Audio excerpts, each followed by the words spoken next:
We have new information in a homicide investigation that spans 2 states, the killing of Celeste Macdonald. Picture this. You're 21 years old, straight-A student, future doctor. You've just been sexually assaulted by a career predator with a violent past. You do everything right. Report to police. Get the rape kit. Follow protocol. 8 days later, you're dead. Not from an accident, not from illness. Murdered by the same man you reported, alongside his girlfriend who helped plan your execution. Then, in a twist so twisted it defies belief, they get married the same day they dump your body, thinking wedding vows would shield them from justice. This isn't fiction. This is the real story of Celeste Macdonald.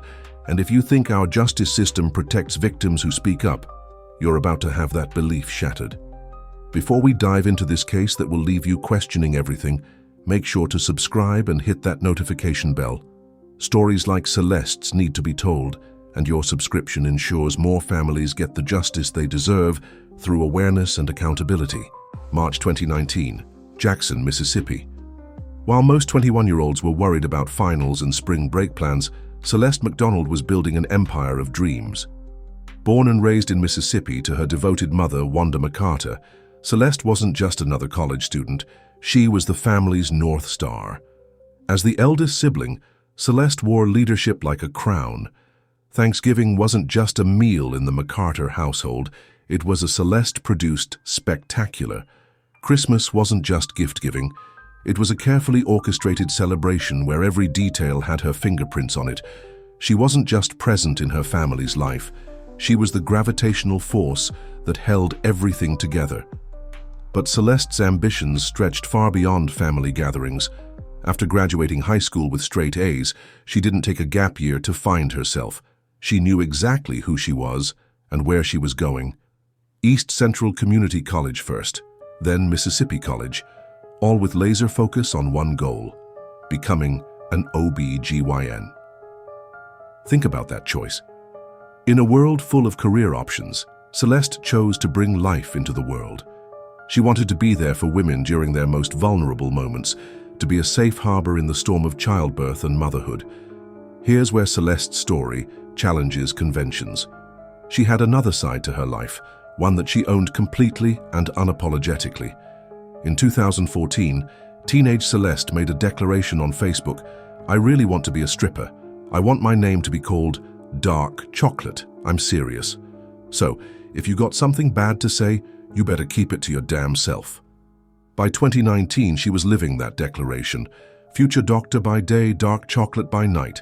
She was making her own money, controlling her own narrative, and refusing to shrink for anyone's comfort. Celeste wasn't living a double life, she was living a full life. She was complex, multifaceted, ambitious, and completely in control of her choices. She was supporting herself through college, maintaining straight A's, and planning a future where she'd save lives professionally.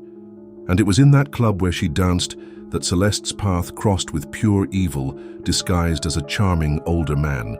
Ryan Christopher Hopkins, age 33, wasn't some mysterious figure emerging from shadows. He was hiding in plain sight, and his history was written in blood and violence. 2008, Hopkins was convicted of third-degree sexual abuse and willful injury. He beat, raped, and choked a woman during what began as a consensual meeting. When arrested, he admitted to the sex but denied the abuse, as if violence was just natural progression. The judge in that case delivered a masterclass in victim blaming. Each of your hands are dirty. When I read this pre-sentence investigation, you exotic dancer victim certainly went to the hotel for inappropriate reasons, and you acted inappropriately, and things got out of hand. But they shouldn't have gotten out of hand to the point where you were beat, raped. You were asking for it, but not quite that much. Hopkins served his time, got out, and began what can only be called a personal redemption tour on social media. He posted construction work videos and dispensed unsolicited relationship advice that screamed "reformed man" to anyone not paying attention. His Facebook wisdom was particularly telling. "Ladies, let me put you up on a little free game.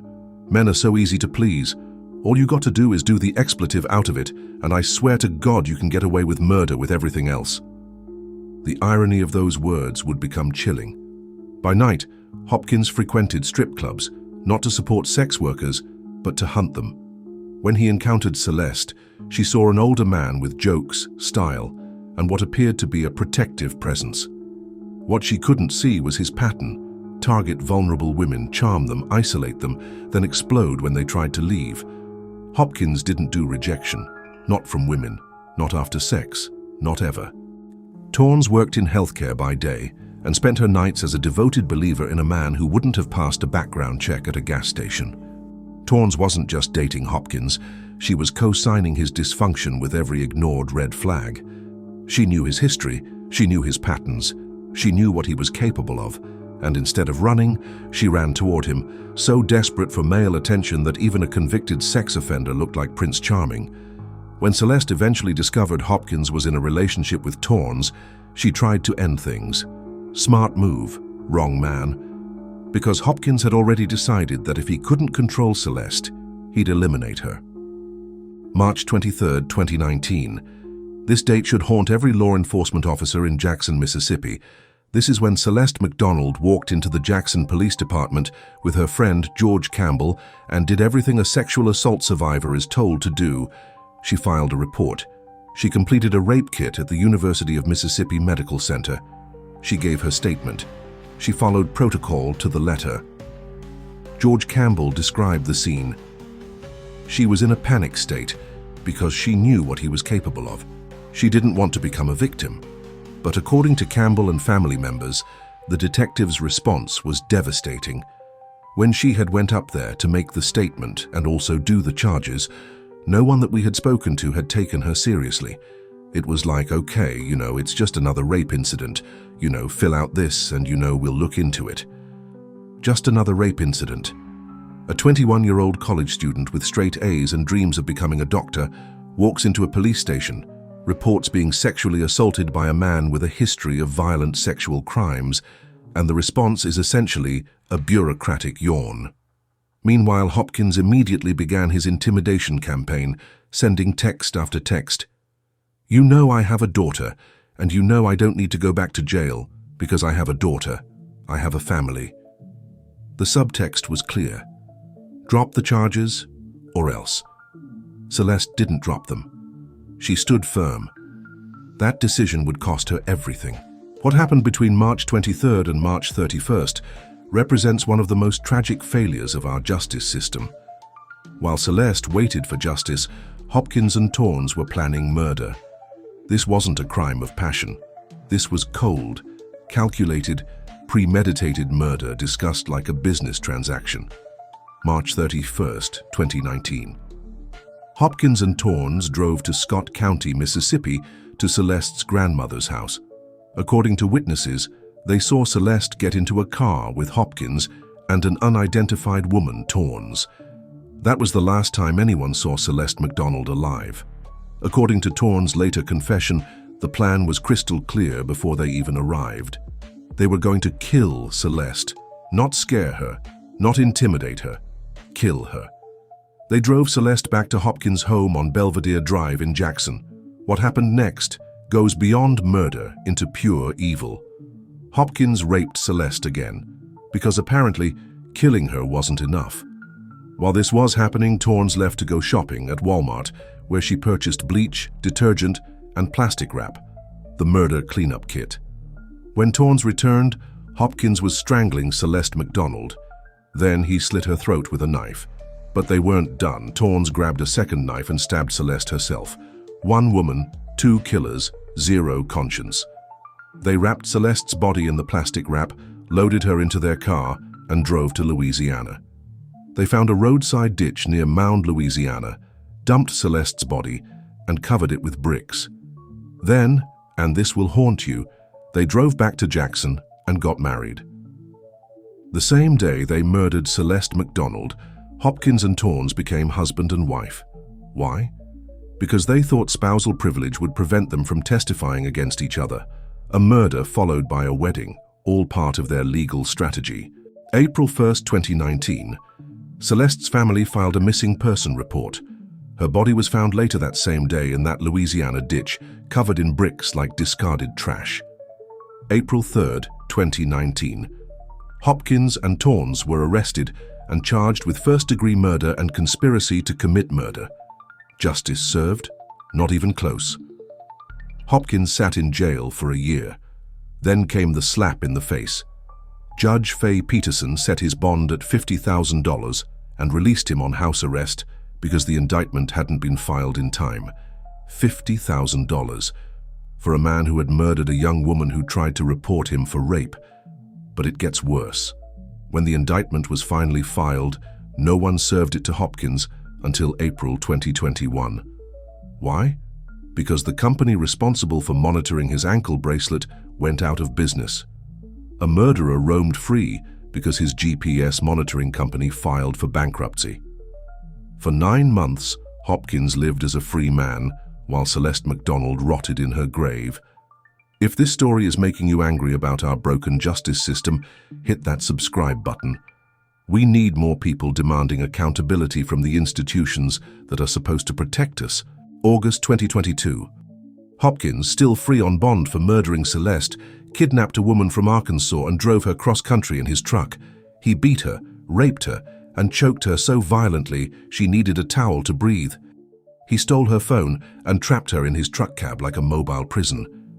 The woman finally escaped at a gas station in New Hampshire and called police. Her phone was found dumped in a ditch, Hopkins' signature move. He was indicted again for kidnapping, aggravated sexual assault and criminal threatening. The sentence? A 2-year plea deal. 2 years for kidnapping, rape, and nearly murdering another woman. January 2024. Hopkins was finally brought back to Mississippi to face trial. By this time, even Torrance had enough sense to divorce him and cut a deal to testify against him.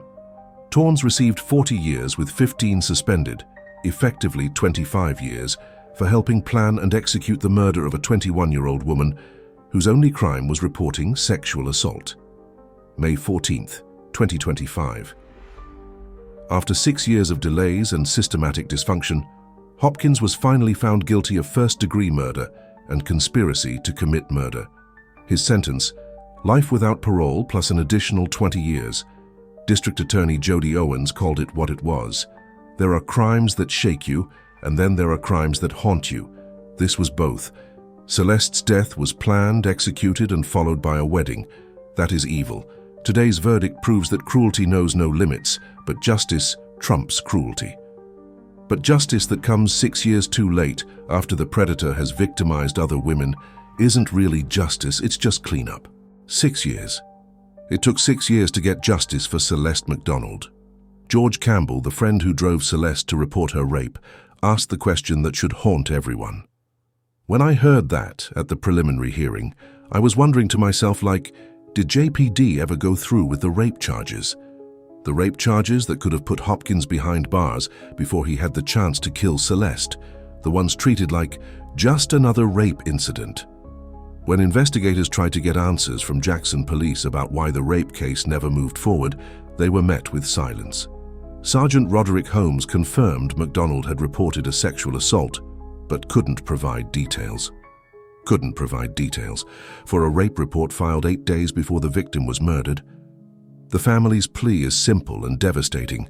How many more lives would it take to lose? Just do your job. Just do your job. Let's be clear about what killed Celeste Macdonald. It wasn't just Hopkins' hands or the knife. It was a system that failed her at every turn. The justice system failed her. When Celeste reported her rape, she was treated like a statistic. The detectives apparently never followed up, never pursued charges, never treated her case with urgency. The bail system failed her. Hopkins was given a $50,000 bond, pocket change for a young woman's life. The judge essentially said Celeste's life was worth less than a luxury car. The monitoring system failed her. The GPS company went out of business, allowing a murderer to roam free. No backup plan, just oops, sorry. The legal timeline failed her. Indictments not filed on time, papers not served for years. Bureaucratic incompetence became a get-out-of-jail-free card.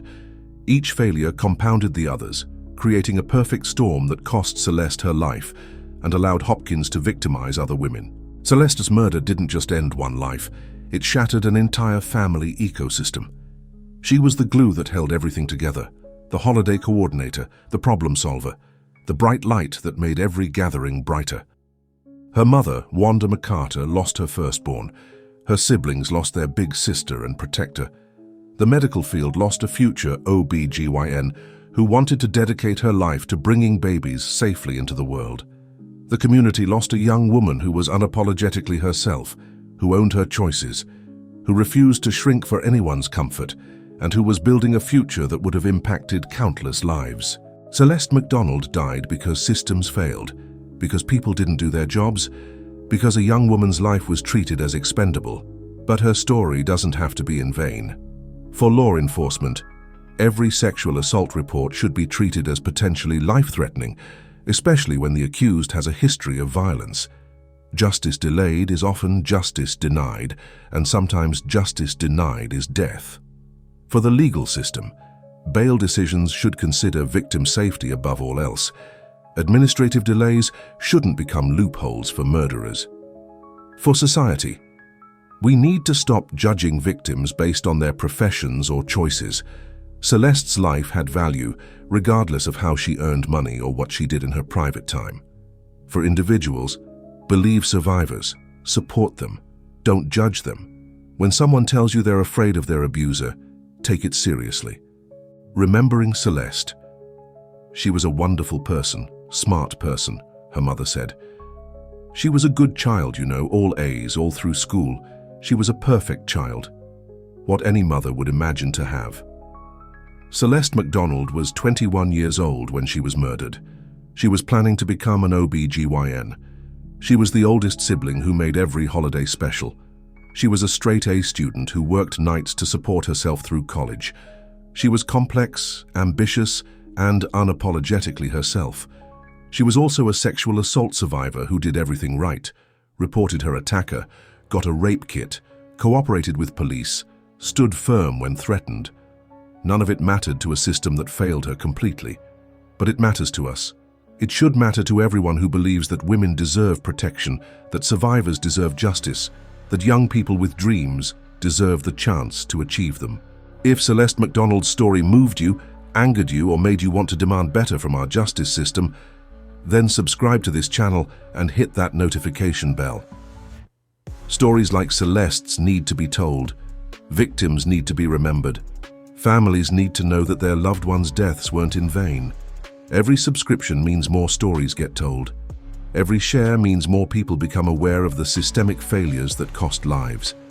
Every comment means families like Celeste's know that people care. The Jackson Police Department never responded to requests for comment about why Celeste's rape case was apparently never pursued. We can do better. We must do better. And it starts with remembering names like Celeste Macdonald and demanding that the systems meant to protect us actually do their jobs. Subscribe, share, and never forget. Every woman deserves to be safe. Every survivor deserves to be believed. Every life has value regardless of how that person chooses to live it. May Celeste Macdonald rest in peace, and may her story continue to demand the changes that might save the next young woman who walks into a police station asking for help. Don't let her death be in vain. Don't let her story be forgotten. Hit that subscribe button now, and let's make sure justice isn't just something we hope for. It's something we demand.